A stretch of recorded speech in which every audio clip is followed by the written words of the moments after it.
Hello dear students, welcome to my YouTube channel. ಇವತ್ತಿನ ಈ ವಿಡಿಯೋದಲ್ಲಿ ಘಟಕ 6 ತ್ರಿಭುಜಗಳು ಇದರಲ್ಲಿ ಅಭ್ಯಾಸ 6.2ರಲ್ಲಿ 5ನೇ ಪ್ರಶ್ನೆಯನ್ನು ನೋಡೋಣ. ಪ್ರಶ್ನೆ ಏನಿದೆ ನೋಡ್ರಿ. ಚಿತ್ರ 6.20ಯಲ್ಲಿ DE ಸಮಾಂತರ OQ ಮತ್ತು DF ಸಮಾಂತರ OR ಆದರೆ EF ಸಮಾಂತರ QR ಎಂದು ಸಾಧಿಸಿ ಅಂತ ಕೊಟ್ಟಿದ್ದಾರೆ. ಚಿತ್ರ ಇಲ್ಲಿದೆ ನೋಡ್ರಿ. ಏನಂತ ಹೇಳಿದ್ದಾರೆ? DE ಸಮಾಂತರ OQ ಮತ್ತು DF ಸಮಾಂತರ OR ಆದ್ರಂದ್ರೆ EF ಸಮಾಂತರ QR ಅಂತ ಸಾಧಿಸ್ರಿ ಅಂತ ಹೇಳಿದ್ದಾರೆ. ಅದು ಹೇಗೆ ಅಂತ ನೋಡೋಣ.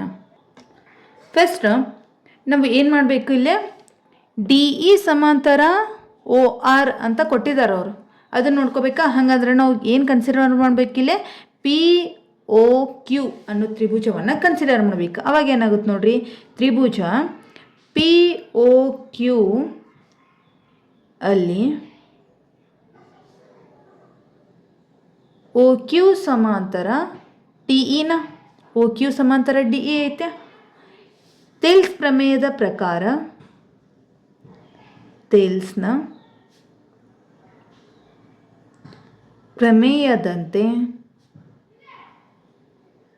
ಏನಂತ ಹೇಳ್ಬೋದು?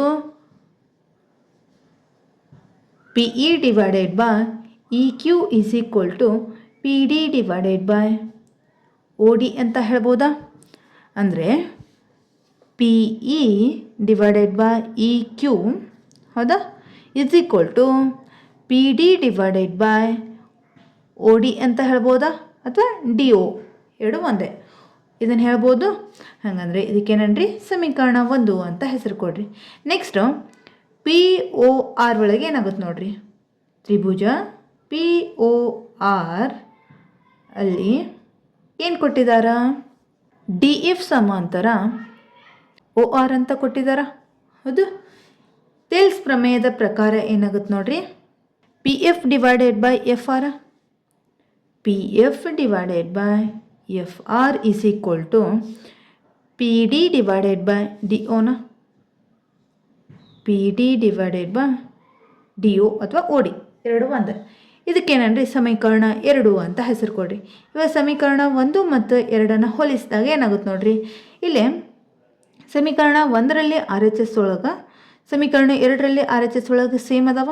ಹಾಗಂದ್ರೆ LHS ಈಕ್ವೇಟ್ ಮಾಡ್ಬೋದಾ? ಸಮೀಕರಣ 1 ಮತ್ತು 2 ಹೋಲಿಸಿದಾಗ PE divided by EQ is equal to PF divided by FR. ಇದು ಥೇಲ್ಸ್ ಪ್ರಮೇಯದಂತನ. ಹಂಗಾರೆ ಇಲ್ಲಿವರೆಗೂ ಅರ್ಥ ಆಗಿದೆ ಅಲ್ರಿ. ನೆಕ್ಸ್ಟ್ 6ನೇ ಪ್ರಶ್ನೆ ಏನಿದೆ ನೋಡ್ರಿ.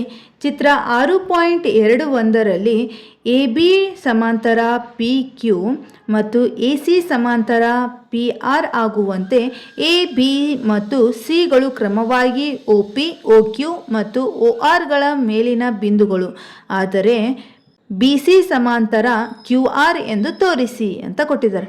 ಇಲ್ಲೇ 6.21 ಈ ಚಿತ್ರದಾಗ ನೋಡ್ರಿ. ಸ್ವಲ್ಪ AB ಸಮಾಂತರ PQ, ನೆಕ್ಸ್ಟ್ AC ಸಮಾಂತರ QR, ABC ಈ ಬಿಂದು ಒಳಗೆ OP, OQ, OR ಈ ಮೇಲಿನ ಬಿಂದುಗಳು ಆದ್ರಂದ್ರೆ BC ಸಮಾಂತರ QR ಅಂತ ತೋರಿಸ್ಬೇಕು ಅಂತ ಹೇಳಿದ್ದಾರೆ. ಅರ್ಥ ಆಯ್ತಾ? ಹಾಗಾದರೆ ನಾವು ಫಸ್ಟ್ ಏನು ಕನ್ಸಿಡರ್ ಮಾಡಬೇಕು? ತ್ರಿಭುಜ POQ ಕನ್ಸಿಡರ್ ಮಾಡೋಣ. ಇದ್ರೊಳಗೆ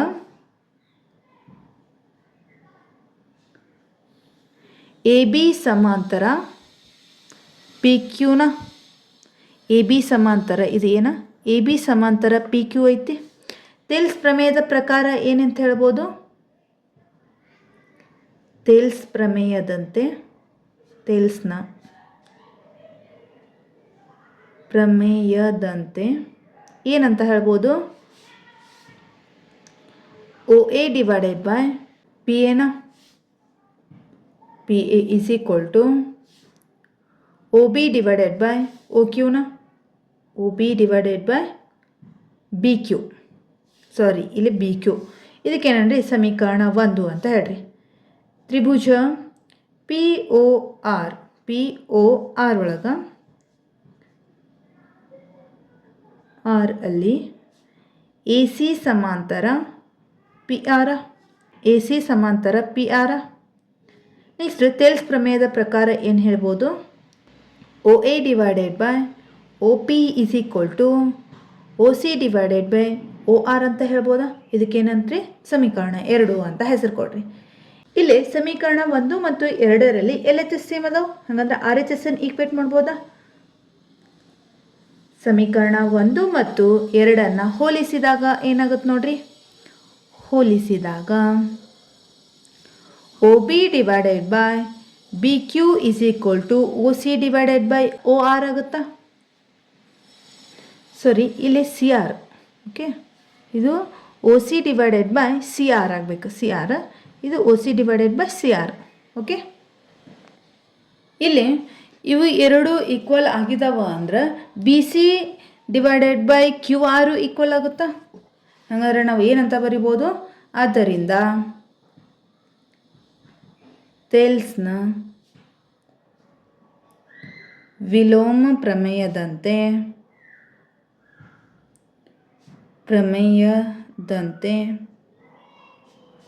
ಬಿ ಸಿ ಸಮಾಂತರ ಕ್ಯೂ ಆರ್ ಅಂತ ಹೇಳ್ಬೋದಾ? ಇಲ್ಲಿವರೆಗೂ ಅರ್ಥ ಆಗಿದೆ ಅಲ್ರಿ? ನೆಕ್ಸ್ಟು 7ನೇ ಪ್ರಶ್ನೆ ಏನಿದೆ ನೋಡ್ರಿ. ತ್ರಿಭುಜದ ಒಂದು ಬಾಹುವಿನ ಮಧ್ಯಬಿಂದುವಿನಿಂದ ಮತ್ತೊಂದು ಬಾಹುವಿಗೆ ಸಮಾನಾಂತರವಾಗಿ ಎಳೆದ ಸರಳ ರೇಖೆಯು ಅದರ 3ನೇ ಬಾಹುವನ್ನು ಅರ್ಧಿಸುತ್ತದೆ ಎಂದು ಪ್ರಮೇಯ 8.9 ಉಪಯೋಗಿಸಿ ಸಾಧಿಸಿ. ನೀವು ಇದನ್ನು 9ನೇ ತರಗತಿಯಲ್ಲಿ ಸಾಧಿಸಿದ್ದೀರಿ ಎಂಬುದನ್ನು ಜ್ಞಾಪಿಸಿಕೊಳ್ಳಿ. ಈಗಾಗಲೇ ನಾವು 9ನೇ ತರಗತಿ ಒಳಗೆ ಈ ಪ್ರಮೇಯವನ್ನು ಸಾಧಿಸಿದ್ದೀವಿ ಅಂತ, ಅದನ್ನು ಉಪಯೋಗಿಸ್ಕೊಂಡು ಇದನ್ನು ಯಾವ ರೀತಿ ಸಾಲ್ವ್ ಮಾಡಬೇಕು ಅನ್ನೋದನ್ನು ನೋಡಿರಿ. ಈಗಾಗಲೇ ಇದನ್ನು ನಾವು ಹಿಂದಿನ ತರಗತಿ ಒಳಗೆ ನೋಡಿದ್ದೀವಿ. ಮತ್ತೊಮ್ಮೆ ಈ ತರಗತಿಯಲ್ಲಿ ನೋಡೋಣ. ಈ ಚಿತ್ರವನ್ನು ಗಮನಿಸ್ರಿ. ಡಿ ಯು ಎ ಬಿ ಬಾಹುವಿನ ಮಧ್ಯಬಿಂದು ಡಿ ಆಗಿದೆ. ಇಲ್ಲಿ ಡಿ ಇ ಸಮಾಂತರ ಬಿ ಸಿ ಇಳಿದೈತಿ.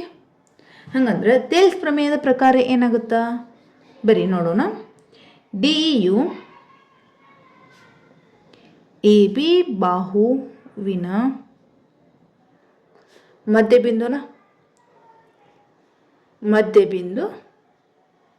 ಡಿನ ಡಿ ಇಂದ ಏನಾಗೈತೆ? ಡಿ ಇ ಸಮಾಂತರ ಬಿ ಸಿ ಆಗಿದೆ. ಬಿ ಸಿ ಆಗಿ ಇಳಿದಿದೆ. ಇವೆರಡು ಇಳಿದೈತೆ. ಹಾಗಂದ್ರೆ ಥೆಲ್ಸ್ ಪ್ರಮೇಯದ ಪ್ರಕಾರ ಏನಾಗುತ್ತಾ? ಥೆಲ್ಸ್ನ ಪ್ರಮೇಯದಂತೆ ಏನಾಗುತ್ತೆ ನೋಡ್ರಿ. A E divided by E C ಅಂತ ಹೇಳ್ಬೋದಾ? A E divided by E C is equal to A D divided by D ಬಿನ. A D divided by D ಬಿನ. ಇಲ್ಲಿ ಡಿ ಏನಾಗೈತಿ? ಡಿ ಯು ಎ ಬಿಯ ಮಧ್ಯಬಿಂದುನ. ಎ ಬಿಯ ಮಧ್ಯಬಿಂದು. ಹಂಗಂದ್ರೆ ಆದ್ದರಿಂದ A D is equal to B D ಅಂತ ಹೇಳ್ಬೋದಾ? ಇಲ್ಲೇ ನೋಡಿ, A E divided by E C is equal to A D divided by D B ಅಂದ್ರೆ ಏನೈತಿ? ಎ ಡಿ ಅಂತ ಐತೆ. ಡಿ ಬಿ ಅಂದ್ರೆ ಇಲ್ಲಿ ಡಿ ಬಿ ಅಂತ ಐತಲ್ಲ, ಡಿ ಬಿ ಇದ್ದಲ್ಲೇನ ಎ ಡಿ ಅಂತ ಬರೀಬೋದಾ? ಎ ಡಿ ಇಲ್ಲಿ ಡಿ ಎ ಡಿ ಕ್ಯಾನ್ಸಲ್ ಆಯ್ತು. ಹಂಗಾರೆ ಒಂದು ಉಳಿತು. A E divided by E C is equal to 1. ಹಾಗಂದ್ರೆ A E is equal to E C ಅಂತ ಹೇಳ್ಬೋದಾ? ದಿಸ್ ಇಂಪ್ಲೈಸ್ ಅಂದರೆ ಈ ಏನಾಗೈತಿ? ಇ ಯು ಎ ಸಿಯ ಮಧ್ಯಬಿಂದು. ಇಲ್ಲಿವರೆಗೆ ಅರ್ಥ ಆಗಿದೆ ಅಲ್ರಿ? ನೆಕ್ಸ್ಟು 8ನೇ ಪ್ರಶ್ನೆಯನ್ನು ನೋಡ್ರಿ. ಏನಿದೆ? ತ್ರಿಭುಜದ ಯಾವುದಾದರೂ ಎರಡು ಬಾಹುಗಳ ಮಧ್ಯೆ ಬಿಂದುಗಳನ್ನು ಸೇರಿಸುವ ರೇಖೆಯು ಮೂರನೇ ಬಾಹುವಿಗೆ ಸಮಾನಾಂತರವಾಗಿರುತ್ತದೆ ಎಂದು ಪ್ರಮೇಯ 8.8 ಉಪಯೋಗಿಸಿ ಸಾಧಿಸಿ. ಇದನ್ನು ನೀವು 9ನೇ ತರಗತಿಯಲ್ಲಿ ಕಲಿತಿರುವಿರಿ ಎಂಬುದನ್ನು ಜ್ಞಾಪಿಸಿಕೊಳ್ಳಿ. ಇದನ್ನು ಆಲ್ರೆಡಿ ಏನು ಮಾಡಿರಂತ 9ನೇ ಅಂದರೆ ಹಿಂದಿನ ತರಗತಿ ಒಳಗೆ ಕಲಿತಿರಂತ. ಅದು ಹೇಗೆ ಅಂತ ನೋಡ್ರಿ. ಇಲ್ಲಿ ಚಿತ್ರ ಏನೈತಿ, ಎ ಬಿ ಸಿ ಅನ್ನೋದು ತ್ರಿಭುಜ ಐತಿ. ನೆಕ್ಸ್ಟ್ ಇದರೊಳಗೆ ಡಿ ಇ ಸಮಾಂತರ ಬಿ ಸಿ ಐತಿ. ಅದು ಹೇಗೆ ಸಾಲ್ವ್ ಮಾಡಬೇಕು ಅನ್ನೋದು ನೋಡ್ರಿ. ತ್ರಿಭುಜ ಎ ಬಿ ಸಿಯಲ್ಲಿ ತ್ರಿಭುಜ ಎ ಬಿ ಸಿ ಒಳಗೆ ಡಿ ಇಯು ಎ ಬಿ ಮತ್ತು ಎ ಸಿಗಳ, ಇಲ್ಲಿ ಡಿ ಇ ಅನ್ನೋದೇನೈತಿ ಎ ಬಿ ಮತ್ತು ಎ ಸಿಗಳ ಮಧ್ಯ ಬಿಂದುನ, ಎ ಸಿಗಳ ಮಧ್ಯ ಬಿಂದುಗಳನ್ನು ಸೇರಿಸಿದೆ. ಹೌದಾ, ಸೇರಿಸಿದೆ. ಈ ಚಿತ್ರ ನೋಡಿ ಬರೆಯೋದಷ್ಟು ನಮ್ಮ ಕೆಲಸ. ಇಲ್ಲೇ ನೋಡ್ರಿ, A D divided by B ಡಿನ, ಇದು B D. Okay, A D divided by D B ಅಥವಾ B D. Okay, A D divided by B D ಅಂದರೆ ಏನು? 1/1 ಅಂತ ಹೇಳ್ಬೋದು. ಯಾಕಂದ್ರೆ ಈಗಾಗಲೇ ಹಿಂದಿನ ಥಿಯರಮ್ದಾಗ ಏನು ನೋಡಿದ್ವಿ, ಇಲ್ಲಿ B D is equal to A D ಅಂತ ಅಂದಾಗ ಇಲ್ಲಿ A D get cancel is equal to 1 ಆಯಿತು. ಹಾಗಂದ್ರೆ ನಾವು ಎ ಸಿ ಅಂದರೆ ಏನಂತ ಹೇಳ್ಬೋದು, ನಾವಿಲ್ಲಿ ಬಿ ಸಿ ಅಂತ ಹೇಳ್ಬೋದಾ? ಹಾಗಂದ್ರೆ ಇವು ಎರಡು ಏನಾಗ್ತಾವೆ, ಕ್ಯಾನ್ಸಲ್ ಆಗಿ 1 ಉಳಿತೈತಿ. ಹಾಗಂದ್ರೆ ಇದಕ್ಕೆ ಏನನ್ರಿ ಸಮೀಕರಣ 1 ಅಂತ ಹೇಳ್ರಿ. ಯಾಕಂದ್ರೆ A D is equal to B ಡಿನ, A D is equal to B ಡಿನ. ಅರ್ಥ ಆಯ್ತು? ಇವು ಎರಡು ಏನದಾವ 1:1 ಫಾರ್ಮ್ದಾಗ ಅದಾವ. ಮತ್ತು A E divided by E C is equal to 1/1 ಅಂತ ಹೇಳ್ಬೋದಾ? ಇದಕ್ಕೆ ಸಮೀಕರಣ 2. ಇವನ್ನೆರಡೂ ಮಾಡಿದಾಗ, ಬಿಕಾಸ್ ಯಾಕಂದರೆ A E is equal to E F ಅಂತ ಹೇಳ್ತೀರಾ. ಹಾಗಂದ್ರೆ ಸಮೀಕರಣ 1 ಮತ್ತು 2ರಿಂದ ನಾವು ಹೇಳ್ಬೋದು, ಸಮೀಕರಣ 1 ಮತ್ತು 2ರಿಂದ A D divided by B D is equal to A E divided by E C ಅಂತ ಹೇಳ್ಬೋದಾ? ಹಾಗಂದ್ರೆ ಥೇಲ್ಸ್ನ ವಿಲೋಮ ಪ್ರಮೇಯದಂತೆ ಒಂದು ತ್ರಿಭುಜದಲ್ಲಿ ಎರಡು ರೇಖೆಯು ಎರಡು ಬಾಹುಗಳ ಅನುಪಾತವನ್ನು ವಿಭಾಗಿಸಿದರೆ ಆ ಬಾಹುವು ಮೂರನೇ ಬಾಹುವಿಗೆ ಸಮಾನಾಂತರವಾಗಿರುತ್ತದೆ. ಅಂದ್ರೆ ಇಲ್ಲಿ ಡಿ ಇ ಸಮಾಂತರ ಬಿ ಸಿ ಅಂತ ಹೇಳ್ಬೋದಾ? ಅಂದರೆ ಒಂದು ತ್ರಿಭುಜದಾಗ ಯಾವುದೇ ಎರಡು ಬಾಹುಗಳು ಸಮಾನಾಂತರವಾಗಿದ್ರಂದ್ರೆ ಅದು ಮೂರನೇ ಬಾಹುವಿಗೆ ಸಮಾನಾಗಿರ್ತೈತಿ. ಇಲ್ಲಿ ಅದನ್ನು ಬರೀರಿ.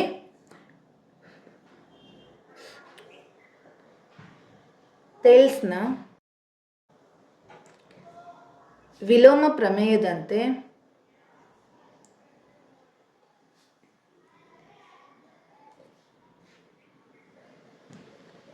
ಒಂದು ತ್ರಿಭುಜದಲ್ಲಿ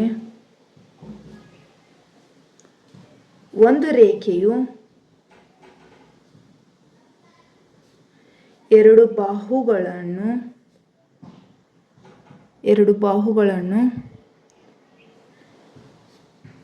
ಒಂದು ಅನುಪಾತದಲ್ಲಿ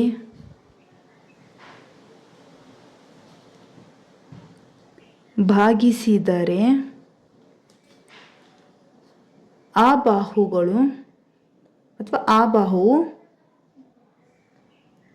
ಮೂರನೇ ಬಾಹುವಿಗೆ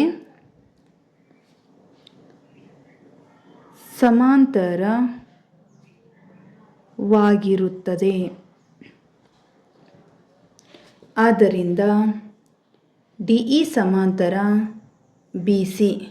ಇಲ್ಲಿವರೆಗೂ ಅರ್ಥ ಆಗಿದೆ ಅಲ್ರಿ? ನೆಕ್ಸ್ಟ್ 9ನೇ ಪ್ರಶ್ನೆ ಏನಿದೆ ನೋಡ್ರಿ. ಎ ಬಿ ಸಿ ಡಿ ಯು ಒಂದು ಟ್ರ್ಯಾಪಿಜ್.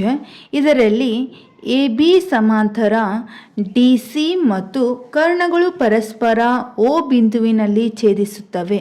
ಆದರೆ A O divided by B O is equal to C O divided by D O ಎಂದು ತೋರಿಸಿ.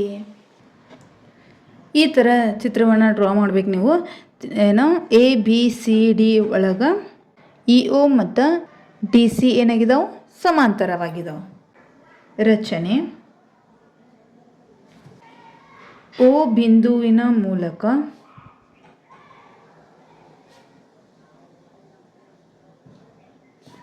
ಇ ಎಫ್ ಎಳೆಯಿರಿ. ಇ ಎಫ್ ಸಮಾಂತರ ಸಿ ಡಿ. ಇ ಎಫ್ ಸಮಾಂತರ ಸಿ ಡಿ ಅಥವಾ ಡಿ ಸಿ ಆಗಿರಲಿ. ತ್ರಿಭುಜ ಎ ಡಿ ಸಿಯಲ್ಲಿ ಎ ಡಿ ಸಿದಾಗ ಈ ತ್ರಿಭುಜದಲ್ಲಿ ಏನಾಗುತ್ತೆ ನೋಡ್ರಿ, ಎ ಡಿ ಸಿಯಲ್ಲಿ ಇ ಒ ಸಮಾಂತರ ಡಿ ಸಿ ಅಂತ ಹೇಳ್ಬೋದಾ? ಹೌದು. ಹಾಗಂದರೆ ಇದನ್ನು ಟೇಲ್ಸ್ ಪ್ರಮೇಯದ ಪ್ರಕಾರ ಏನಂತ ಹೇಳ್ಬೋದು, A E divided by E D is equal to A O divided by O ಸಿನ. ಇದಕ್ಕೇನಂದ್ರೆ ಸಮೀಕರಣ 1 ಅಂತ ಹೇಳ್ರಿ. ಇನ್ನೊಂದು ತ್ರಿಭುಜ ಏನೈತಿ, ತ್ರಿಭುಜ ಎ ಬಿ ಡಿ ಒಳಗೆ ಏನಾಗುತ್ತೆ ನೋಡ್ರಿ, ಎ ಬಿ ಡಿಯಲ್ಲಿ ಇಲ್ಲೇ ಬರೋದು ಓ ಇ ಸಮಾಂತರ ಎ ಬಿನ, ಓ ಇ ಸಮಾಂತರ ಎ ಬಿನ. ಹೌದು. ಟೇಲ್ಸ್ ಪ್ರಮೇಯದ ಪ್ರಕಾರ ಏನಾಗುತ್ತೆ, A E divided by E D is equal to O B divided by O ಡಿನ. ಇಲ್ಲಿ ನೋಡ್ರಿ, A E divided by E ಡಿನ, next O B divided by O ಡಿನ ಅಥವಾ B O divided by D ಒನ. ಏನಾಗುತ್ತೆ ಅವಾಗ, ಇದಕ್ಕೇನಂದ್ರೆ ಸಮೀಕರಣ 2 ಅಂತ ಹೆಸರು ಕೊಡ್ರಿ. ಇವಾಗ ಸಮೀಕರಣ 1 ಮತ್ತು 2 ಹೋಲಿಸಿದಾಗ ಏನಾಗುತ್ತಾ, ಹೋಲಿಸಿದಾಗ ಏನಾಗುತ್ತೆ ನೋಡ್ರಿ, ಇಲ್ಲಿ ಎಲ್ ಎಚ್ ಎಸ್ ಒಳಗೆ ಸೇಮ್ ಅದಾವೆ. ಹಂಗಾದ್ರೆ ಆರ್ ಎಚ್ ಎಸ್ ಅನ್ನು ಇಕ್ವೇಟ್ ಮಾಡ್ಬೋದು. ಅಂದರೆ ಏನಂತ ಹೇಳ್ಬೋದು, A O divided by O C is equal to O B divided by O D ಅಂತ ಹೇಳ್ಬೋದಾ? ಇಲ್ಲಿವರೆಗೂ ಅರ್ಥ ಆಗಿದೆ ಅಲ್ರಿ? ನೆಕ್ಸ್ಟು 10ನೇ ಪ್ರಶ್ನೆ ಏನಿದೆ ನೋಡ್ರಿ, ಎ ಬಿ ಸಿ ಡಿ ಚತುರ್ಭುಜದಲ್ಲಿ A O divided by B O is equal to C O divided by D O ಆಗುವಂತೆ ಕರ್ಣಗಳು ಪರಸ್ಪರ ಒ ಬಿಂದುವಿನಲ್ಲಿ ಛೇದಿಸುತ್ತವೆ. ಆದರೆ ಎ ಬಿ ಸಿ ಡಿಯು ಒಂದು ತ್ರಾಪಿಜ್ಯ ಎಂದು ಸಾಧಿಸಿ. ಇಲ್ಲಿ ಚಿತ್ರ ನೋಡ್ರಿ, ಎ ಬಿ ಸಿ ಡಿ ಒಳಗೆ A O divided by O B is equal to ಅಥವಾ B O is equal to O C divided by D O. ಇದೇನಾಗಿದಾವೆ, ಪರಸ್ಪರ ಛೇದಗಳು ಏನಾಗಿದ್ದಾವೆ, ಇಲ್ಲೇ ಒಂದೇ ಬಿಂದುವಿನಲ್ಲಿ ಛೇದಿಸಿದಾವೆ. ಹೌದು, ಓ ಬಿಂದುವಿನಲ್ಲಿ ಛೇದಿಸಿದಾವೆ. ಇದು ತ್ರಾಪಿಜ್ಯ ಐತಿ ಅನ್ನೋದನ್ನು ನಾವು ಸಾಧಿಸ್ಬೇಕು. ಅದು ಹೇಗೆ ಅಂತ ಬರೀ ನೋಡೋಣ. ಇಲ್ಲಿ ನಾವು ಏನು ರಚನೆ ಮಾಡ್ಕೊಂಡಿವಿ ಅದನ್ನು ಬರಿಬೇಕು. ರಚನೆ ಏನು ಮಾಡ್ಕೊಂಡಿವಿ, ಒ ಇ ಸಮಾಂತರ ಎ ಬಿ ಅಂತ ಎಳೆಯಿರಿ. ಇಲ್ಲಿ ಎಳ್ಕೊಂಡಿದ್ದೀವಲ್ಲ, ಇದನ್ನು ನಾವು ಮಾಡ್ಕೊಂಡಿದ್ದು, ಇದನ್ನು ರಚನೆ ಮಾಡ್ಕೊಂಡಿವಿ. ತ್ರಿಭುಜ ಎ ಬಿ ಡಿಯಲ್ಲಿ ಎ ಬಿ ಡಿ ಒಳಗೆ ಏನಾಗುತ್ತೆ ನೋಡ್ರಿ, ಎ ಬಿ ಡಿಯಲ್ಲಿ ಒ ಇ ಸಮಾಂತರ ಎ ಬಿ ಅಂತ ಹೇಳ್ಬೋದಾ, ಒ ಇ ಸಮಾಂತರ ಎ ಬಿ ಅಂತ ಹೇಳ್ಬೋದಾ? ಅಂದರೆ ಟೇಲ್ಸ್ ಪ್ರಮೇಯದ ಪ್ರಕಾರ, ಟೇಲ್ಸ್ನ ಪ್ರಮೇಯದಂತೆ ಏನಾಗುತ್ತೆ ರೀ, A E divided by E D is equal to B O divided by O ಡಿನ. ಬಟ್ ನಮಗೆ ಗಿವನ್ ಏನು ಕೊಟ್ಟಿದ್ದಾರೆ ಅವರು, ಅಂದರೆ ದತ್ತ ಏನು ಕೊಟ್ಟಿದ್ದಾರೆ, ಇದಕ್ಕೆ ಸಮೀಕರಣ 1 ಅನ್ರಿ. ದತ್ತ ಏನು ಕೊಟ್ಟಿದ್ದಾರೆ, ನಮಗೆ ಗಿವನ್ ಏನು ಕೊಟ್ಟಿದ್ದಾರೆ ಅಂದರೆ ದತ್ತ ಏನು ಕೊಟ್ಟಿದ್ದಾರೆ, A O divided by B O is equal to C O divided by D O ಅಂತ ಕೊಟ್ಟಿದ್ದಾರೆ. ಯಾಕಂದರೆ ಇದು ದತ್ತ. ಹೌದಾ? ಇದನ್ನು ಯಾವ ರೀತಿ ಮಾಡಿಫೈ ಮಾಡ್ಕೊಳ್ತೀನಿ ಅಂದರೆ ನಾನು ಎ ಒ ಡಿವೈಡೆಡ್ ಬೈ, ಇಲ್ಲಿ ನೋಡ್ರಿ, A O divided by O B O ಅಂತ ಹೇಳಿದ್ದಾರೆ. ಅಂದ್ರೆ ನಾನು ಇದನ್ನು A O divided by O C ಅಂತ ಬರಿಬೋದಾ? ಹಾಗಾದ್ರೆ ಒ ಸಿ ಅಥವಾ C O is equal to B O divided by O ಡಿನ. ಇದಕ್ಕೇನ್ರಿ ಸಮೀಕರಣ 2 ಅಂತ ಹೇಳ್ರಿ. ಸಮೀಕರಣ 1 ಮತ್ತು 2 ಹೋಲಿಸಿದಾಗ ಏನಾಗುತ್ತಾ A E divided by E D is equal to A O divided by O ಸಿನ. ಯಾಕಂದ್ರೆ ಇಲ್ಲಿ ಆರ್ ಎಚ್ ಎಸ್ ಏನದಾವು ಸೇಮ್ ಅದಾವು, ಎಲ್ ಎಚ್ ಎಸ್ನ ಈಕ್ವೇಟ್ ಮಾಡ್ಕೋತೀವಿ. ಇದು ಅರ್ಥ ಆಯ್ತಲ್ಲ. ನೆಕ್ಸ್ಟ್ ಏನು ಹೇಳ್ಬೋದು, ಇಲ್ಲಿ ಚಿತ್ರದಲ್ಲಿ ನೋಡಿರಿ ಒ ಇ ಸಮಾಂತರ ಡಿ ಸಿ ಅಂತ ಹೇಳ್ಬೋದಾ ಅಥವಾ ಸಿ ಡಿ ಅಂತ ಹೇಳ್ಬೋದಾ? ಅಂದರೆ ಇ ಒ ಸಮಾಂತರ ಸಿ ಡಿನ, ಇ ಒ ಸಮಾಂತರ ಡಿ ಸಿನ. ಹೌದಾ? ನೆಕ್ಸ್ಟ್ ಏನು ಹೇಳ್ಬೋದು, ಎ ಬಿ ಸಮಾಂತರ ಇ ಒ ಸಮಾಂತರ ಡಿ ಸಿ ಅಂತ ಹೇಳ್ಬೋದಾ? ಅಂದ್ರೆ ಎ ಬಿ ಸಮಾಂತರ ಇ ಒ ಸಮಾಂತರ ಡಿ ಸಿ ಅಂತ ಹೇಳ್ಬೋದಾ? ಹಂಗಂದರೆ ಇವು ಇಷ್ಟು ಸಮಾಂತರ ಅದಾವು ಅಂದ್ರೆ ಇದೊಂದು ತ್ರಾಪಿಜ್ಯ ಆಗುತ್ತಾ? ಹಾಗಾದರೆ ನಾವು ಏನು ಕನ್ಕ್ಲೂಷನ್ ಬರಿಬೋದು, ಆದ್ದರಿಂದ ಎ ಬಿ ಸಿ ಡಿ ಒಂದು ತ್ರಾಪಿಜ್ಯವಾಗಿದೆ.